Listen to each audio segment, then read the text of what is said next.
JLKM के प्रमुख जयराम महतो ने जहर उगलना शुरू कर दिया ढुल्लू महतो के खिलाफ। सवाल उठता है कि बात भी सही है, जहर क्यों नहीं उगले? 40,000 करोड़ रुपए की बेनामी संपत्ति का खुलासा हुआ है। इस बात से कोई भी आदमी सकते में आ जाएगा। पूरी जनता चौंक चुकी है। बोकारो के BST थाना में दर्ज एक मामले में न्यायालय में हाजिर होने पहुंचे डुमरी विधायक व JLKM प्रमुख जयराम महतो। पत्रकारों से बातचीत में डुमरी विधायक सांसद ढुल्लू महतो के खिलाफ हमलावर दिखाई दिए। जयराम महतो ने कहा कि सांसद के पास 40,000 करोड़ की बेनामी संपत्ति को लेकर के सुप्रीम कोर्ट में याचिका दायर हुई है। कोर्ट ने राज्य सरकार को इसकी जांच का आदेश दे दिया है। उन्होंने कहा है कि सांसद अगर 80 साल जीते हैं तो भी उनके बचे उम्र 30 साल में भी अगर यह 40,000 करोड़ खर्च नहीं कर पाएंगे। एक व्यक्ति अगर रोजाना 5 लाख रुपया भी खर्च करे तो इसे पूरे पैसे को खर्च करने में 2000 साल से अधिक लग जाएगा। उन्होंने कहा कि इस बेनामी संपत्ति की जांच होनी चाहिए। जयराम महतो ने सांसद के 3 पार्टनरों के नाम भी गिनाए और वो कहा कि सभी प्रॉपर्टी की जांच हो। जयराम महतो ने कहा कि वो रिसर्चर हैं और एक रिसर्च को छेड़ने का काम सांसद ने किया है। जयराम महतो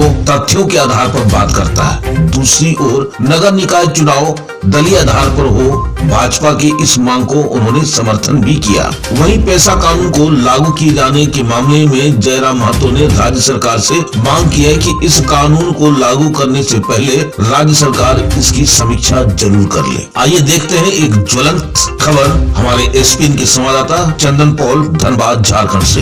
बोकारो में लोकसभा चुनाव के समय जो सभा के बाद हम लोग वहां से निकल गए थे तो उस पर एक केस हुआ था और उसी केस के सिलसिले में आज न्यायालय आना हुआ। क्या आचार संहिता से जुड़ा हुआ? नहीं, हमारे कई साथियों पर आरोप लगा था कि हमको वहां से भगा दिया गया था। जो लोकसभा चुनाव में बहुत बड़ा एक फिल्मी अंदाज में एक वाकया घटित हुआ था, तो उसी का प्रकरण है। क्या उम्मीद करते हैं? देखिए, हम लोग उम्मीद यही करते हैं कि उचित न्यायालय से अपेक्षा भी है कि वह बेहतर न्याय करेगी और अभी तक जितने भी केस हुए हैं उनमें बेहतर ही न्याय मिला है। बड़ा वार चल रहा है। क्या चल रहा है बताइए? वार चल रहा है। तो देखिए, अच्छा एक बात बताइए कि आप जो है अनूप सिंह के वोट में बैठ कर नहीं, बिल्कुल आज के दौर में जितना मेरे 36 के आंकड़े अनूप सिंह जी से है उतना किसी से नहीं है। तो ये केवल कहने की बातें हैं और वो तो उनसे बेहतर कौन जानता है कि वो दुनिया को कितना बेवकूफ बनाते हैं और किसके कितना अंदर में किसके साथ साठगांठ करते हैं, किसी से छुपा है। और हमने क्या कहा था, आज तो देश का हर नौजवान इन विषय को कहेगा और वो केवल धनबाद सांसद को ही क्यों, इस देश के तमाम उन सांसद विधायकों को कहेगा जो अवैध रूप से धन एकत्रित कर रहे हैं। आज भुखमरी है, लाचारी है, गरीबी है और उसी राज्य में उसी देश में कोई विशेष आदमी है जिसे हम लोग विधायक सांसद या ब्यूरोक्रेट्स कहते हैं, उसके पास लाखों नहीं करोड़ों नहीं हजारों करोड़ की संपत्ति है। तो ये तो कोई भी कहेगा। हमने तो ये कोई आरोप नहीं लगाया, ये तो एक याचिका दायर हुई है। एक सुप्रीम कोर्ट में एक याचिका दायर हुई है और उस याचिका के आधार पर न्यायालय ने राज्य सरकार को एक संदेश जारी किया है कि आप इस पर जांच करें, आप इस पे देखें कि क्या है मसला। और बिल्कुल आज धनबाद सांसद की आयु 50 वर्ष है और कोर्ट में दायर एक याचिका के अनुसार उनके पास 40,000 करोड़ की बेनामी संपत्ति है। यदि मान लें कि आज के बाद वो 30 साल और जिए, 80 साल एक संतोषजनक उम्र होता है, 30 साल और जिए, तो अगर वो उस बांटे, चूंकि वो बांटते भी हैं, बांटना चाहिए, अगर बांटने भी लगे ना तो एक दिन में 3-3 करोड़ रुपया बांटेंगे फिर भी उस पैसे को खत्म नहीं कर पाएंगे अपने पूरे जीवन में। और एक आदमी बड़ी मुश्किल से, एक मध्यम मिडिल क्लास फैमिली का आदमी एक दिन में बड़ी मुश्किल से 100, 200, 250 रुपए खर्च करता है। अगर उनको हम 5 लाख रुपए खर्च करने के लिए दे दें, 5 लाख रुपए किसी का माने सैलरी नहीं होता है, किसी का महीना का सैलरी नहीं होता है, अगर हम 5 लाख एक दिन में उनको खर्च करने दें तो लगभग 2192 साल लगेंगे। ये महज जयराम महतो कोई भाषण नहीं दे रहा है। पत्रकार बंधुओं, सोचिए कि कितनी बड़ी असमानता है कि एक आदमी अगर एक दिन में 5 लाख रुपए भी खर्च करता है, 5 लाख रुपए समझ रहे, एक दिन का कह रहे, महीने का नहीं, एक दिन में अगर 5 लाख रुपए खर्च करता है तो उसे खर्च करने में कितना लगेगा मालूम है? जितना अभी अब 2026 चल रहा है, यानी 2192 साल लगेंगे, माने 2000 साल से ज्यादा समय लगेगा खर्च करने में। सोचिए कितनी बड़ी असमानता बनी है। और ये हम नहीं कह रहे हैं, ये तमाम तथ्य कह रहे हैं, रिपोर्ट्स कह रहे हैं कि उनके पास 40,000 करोड़ संपत्ति है। अब ये तो आप भी जानते हैं और हम भी जानते हैं, बता ही देते हैं। मुंडेन कंपनी का थोड़ा जांच करवा लीजिए, बड़ी वो जांच करते हैं, मुंडेन का जांच कराइएगा, प्रीति इंटरप्राइजेज का जांच कराइएगा, खेमका का जांच कराइएगा, और अभी इंदू का। ये केवल नाम के लिए और का है, सीधा पार्टनरशिप है। और अगर आपको जानना है तो जगन्नाथ भट्टा का जांच करा लीजिएगा, भारत भट्टा का जांच करा लीजिएगा, राजगंज के भट्टे का जांच करा लीजिएगा, पोचरी के भट्टे का जांच करा लीजिएगा, पता चल जाएगा। और जानना है तो कतरास में जो हनुमान मैंसन का ऊपर का फ्लोर है, सारा फ्लोर का जांच करा लीजिएगा। उज्जीवन जो बैंक है उसके फ्रंट में जितना सारा जमीन उसका जांच करा लीजिएगा। लेही डूमर में जो 1.5 किलोमीटर का जमीन है उसका जांच करा लीजिएगा। और कितना बोले, आरोप तो आपके ऊपर ही उन्होंने लगाइए, एक भी साबित कीजिए, हमारा विधायक साबित कीजिए। हमारा विधायक आपके ऊपर नहीं, हम आरोप, हम आपको तथ्य दे रहे हैं, पत्रकार बंधु, हम आपको तथ्य दे रहे हैं कि हनुमान मेंशन को जांच कीजिए। आप राजेश जी कौन है, चुन्नू जी कौन है, गंगा जी कौन है, गांधी जी के सुने थे 3 बंदर, ये 3 शख्स कौन है, इनके बारे में जान लीजिएगा। अभी हम उत्तर प्रदेश का जमीन आपको बताएंगे। वो गलत आदमी से एक गलत आदमी को छेड़ रहे हैं, एक रिसर्चर हैं, और जब एक रिसर्चर जब रिसर्च करता है ना तो धागा खोल के रख देता है। आप सिर्फ दुनिया को गुमराह कर सकते हैं, क्योंकि आप सांसद विधायक है दोनों भाई, तो आपका एक फैन फॉलोइंग नहीं पेड करते हैं लोगों को, फैन फॉलोइंग कुछ नहीं है। उनको अकेले कहीं जाने भेजिए, कोई मार्केट में कोई प्लेस है, 2 आदमी नहीं, वो पेड जो लोग है वो मेरे बारे में लिख दे, कोई फर्क नहीं है। लेकिन आप तथ्य लाइए ना। हम किसी को दान भी देते हैं तो अपना व्हाइट मनी देते हैं, हम चेक काट के देते हैं। कहाँ है 1 रुपया एक्स्ट्रा, ये ना कहाँ हमने जमीन खरीदा है। हम डुमरी में रहते हैं, भाड़े के आवास में रहते हैं, क्यों न मेरे जिले से बाहर है, वो गिरिडीह जिला पड़ता है। और हम अभी तो अभी 4-5 किस्सा सुनाए हैं आपको। अभी देखिए ना, रिसर्चर के सामना कर रहे हैं, तो रिसर्चर कहाँ रिसर्च करेगा ना, उनको होश नहीं ठिकाने आएगा तो बेकार कहिएगा। सांसद जी भी विदेश यात्रा वह उनकी यात्रा मंगलमय हो। मैं उनसे व्यक्तिगत मेरी कोई मन लड़ाई नहीं है, बिल्कुल मैं उनको आज भी बड़ा भाई मानता हूं, लेकिन गलत नीतियों की मैं आलोचना करूंगा। एक और जहां गरीबी का और अमीरी के बीच खाई उत्पन्न हो रही है, एक और हम जहां शिक्षा के अभाव में पढ़े लिखे नौजवान दम तोड़ रहे हैं, एक और जहां स्वास्थ्य के अभाव में प्रतिदिन हजारों लोग की जाने जा रही हैं, और उसी देश में कोई सांसद, कोई विधायक, कोई ब्यूरोक्रेट्स अगर हजारों करोड़ की बेनामी संपत्ति रखेगा तो मैं सवाल करूंगा। बिल्कुल उनको मैं बड़ा भाई मानता हूं, लेकिन मैं सवाल करूंगा, और सवाल का जवाब उनके पास नहीं। अगर है तो आप रिसर्च करें, मैं आपको तथ्य दे रहा हूं। जाइए लेडी डूमर का वो जमीन देखिए। अभी तो पलमा भी जा रहे हैं, पलमा भी रिसर्च करने जा रहे हैं कि पलमा में भी एक जमीन का मामला हमारे संज्ञान में आया है। उसके बाद वो क्या कह रहे हैं, बागमारा जो नहीं भाई, ठीक है, अगर हम आखिर हम पैसा तो लेते होंगे, कहाँ इन्वेस्ट किए? घर, मेरा घर वही हाल है, मेरा वही खपरे का घर है, हम कहाँ इन्वेस्ट किए? आज मेरे घर के लोग उसी हाल में जीवन यापन कर रहे हैं। आज जरा मातो उसी हाल में जीवन यापन कर रहा है, एक वो गाड़ी में हम घूम रहे हैं, कहाँ इन्वेस्ट कहाँ किए? ठीक है, मेरे इर्द गिर्द जो रहते हैं, मेरे दोस्त रहते हैं, उनके पास भी अगर उनका जीवन भी अगर एकाएक चमक जाता तो आप कहते हैं हम इन्वेस्ट कहाँ कर रहे हैं या क्या कर रहे हैं? उसको मैंने मिट्टी के नीचे हम छुपा के रख रहे हैं क्या? पैसा कानून जो लागू हुआ है उसमें उन पेचों को सरकार को दुरुस्त करने की आवश्यकता है। पैसा, जिस उम्मीद के साथ पैसा को लागू करना चाहिए, उन उम्मीदों पे पैसा खरा नहीं उतर पा रहा है। इसको हमें लगता है कि समीक्षा करनी चाहिए राज्य सरकार को। बागमारा विधायक बोलते कौन सा पिछला दरवाजा? हम जहां जाते हैं सामने के दरवाजे जाते हैं, प्रमाण करे ना, वो प्रमाण करे। एक भी हमने तो नाम लिया, लेडी डूमर का जमीन का हम नाम ले रहे हैं, हम हनुमान मेंशन का नाम ले रहे हैं, हम 3 लोगों का नाम लिए, हम अभी उत्तर प्रदेश का जमीन का डिटेल आपको देंगे। वो बताए ना, जयराम महतो तो कहाँ, मेरा बपोती संपत्ति है 4 एकड़ 87 डिसमिल, उसके बाहर बताए, कोई बताए हमको, कोई बताइए। मेरे साथ रहने वाले संजय का, फरजान जी, दीपक जी हैं, बताए कि इनका भी ग्रोथ हुआ, बताए।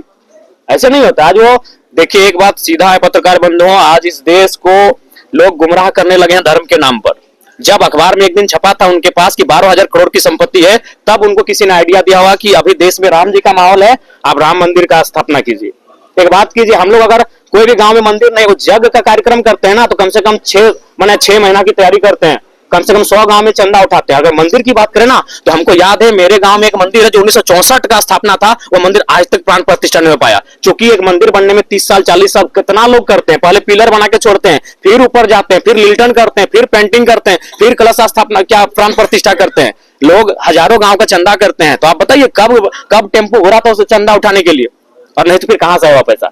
धर्म आस्था का विषय है, सबको अपनी आस्था का सम्मान करना चाहिए। लेकिन मैं आज फिर कहूंगा, जब धर्म की बात कोई साधु करे सुहाना है, धर्म की बात कोई पैगंबर करे अच्छी बात है, धर्म की बात कोई जीसस करे अच्छी बात है। अगर कोई राजनेता धर्म की बात कर रहा है, सोच लीजिए वो अपने अवैध कारोबार को उसके आड़ में छुपाने का प्रयास कर रहा है। वो आपकी शिक्षा, आपके स्वास्थ्य को, आपके रोजगार को उसके आड़ में छुपाने का प्रयास कर रहा है। आज वो कह रहे हैं कि राम भक्त होना गर्व की बात है। ये कौन सा राम भक्त है जो अपनी चाची को अपने बेस्या शब्द से नवाजा? सार्वजनिक जगह पर बेस्या नहीं, बेस्या का जो विकृत शब्द होता है उस शब्द को आप और हम बोल नहीं सकते हैं। ये कौन सा राम भक्त है भाई जो बेस्या शब्द अपने सार्वजनिक हजारों लोगों के बीच में मीडिया के सामने अपनी चाची को संबोधन किया। आज अगर हिंदुत्व की बात करें तो बेटियों को लक्ष्मी का दर्जा दिया जाता है। अरे आप कौन से धर्म के और कौन से राम भक्त होने का दावा कर रहे हैं जो अपने बेटियों के नाम पे आप शराब के टेंडर लेने लगे हैं? कौन से धर्म की बात करने लगे हैं? वही धर्म रवि महतो नामक एक मजदूर को इतनी कंटिन्यू गालियां दी उनकी मां को लेकर, जिसका कोई आप चला नहीं सके, चैनल में लोग काट के चलाएं, कंटिन्यू गालियां दी गई। रवि महतो नाम के वर्कर को बागमारा विधायक इतनी कंटिन्यू गालियां दिया, उसमें कम से कम 100 बार उनकी मां को लेकर गालियां दी गई। और आप मोहित बोले तो अगर अपने अपराध को ढकना है आज की डेट में तो भगवान राम जी का नाम लीजिए। और जनता भी, कार्ल मार्क्स ने ऐसे 150 साल पहले कहा था कि धर्म को लोग अफीम की तरह इस्तेमाल करेंगे, और बिल्कुल आज के राजनेता धर्म के नाम पर उसको अफीम से भी खतरनाक इस्तेमाल कर रहे हैं। उनके सोचने की शक्ति को शून्य कर दे रहे हैं बिल्कुल। और अगर वो इतने बड़े राम भक्त है तो मैं उनसे पूछूंगा कि खाली बता दे कि रामचरितमानस को किसने लिखा है और मूल रामायण को किसने लिखा है और कब की तारीख में लिखा है, और एक दोहा सुना दे। राम भक्त है ना भाई।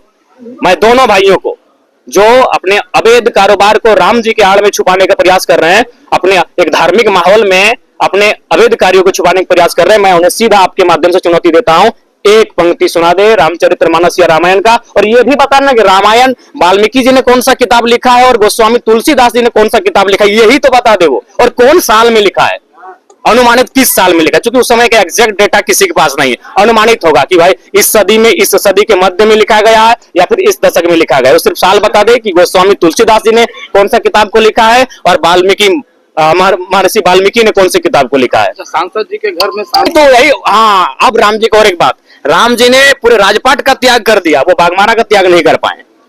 वो 6 विधानसभा यानी सांसद बन चुके थे और वो बागमारा का त्याग नहीं कर पाए और कह रहे राम भक्त हैं। जी नहीं, राम भक्त आज के दौर में जो त्याग कर सके उनकी तरह, जो उनकी तरह मर्यादित हो सके, जो उनकी तरह आचरण रख सके, वो राम भक्त है। जो उनके नाम पर अपने काले कारनामों को ढकने का प्रयास करे, गलत बात है। राम जी को भी आज लोग मोहरा बना रहे हैं। ये बहुत दुख की बात है कि धर्म को लोग मोहरा बना रहे हैं, भोली भाली जनता उसमें उलझ जा रही है।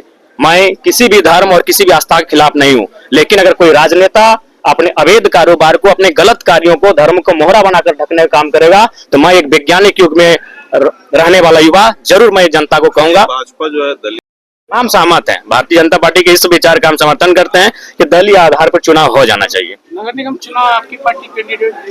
देखिए, निसंदेह नगर में हमारी जो परिस्थिति है वो ठीक उतनी नहीं है, लेकिन हम लोग प्रयास करेंगे। कहीं ऐसा भी होगा कोई अच्छे कैंडिडेट होंगे उनका हम लोग समर्थन भी कर सकते हैं, वो किसी भी दल से होगा, वो किसी भी विचारधारा से होगा। हम लोग चाहेंगे कि भाई अगर जहां हमारी पहुंच नहीं होगी वहां हम लोग समर्थन भी करेंगे, जहां हम ठीक ठाक होंगे वहां चुनाव लड़ेंगे भी। और आज मैं आपके माध्यम से ये भी कहूंगा, जो उनके समर्थक हमारे खिलाफ कर रहे हैं वो हमारा खिलाफ कर सकते हैं इसलिए क्योंकि उनको पेड किया जाता है, लेकिन जिस दिन उनका कोई ममेरा भाई स्वास्थ्य कारणों से अगर उसके साथ कुछ अनहोनी घटना घटेगी, वो खुद याद करेगा कि यार मेरा भाई 10,000 रुपए के चलते उसे अपना स्वास्थ्य गंवाना पड़ा और वहीं हमारे सांसद के पास हजारों करोड़ रुपए कहां से आए।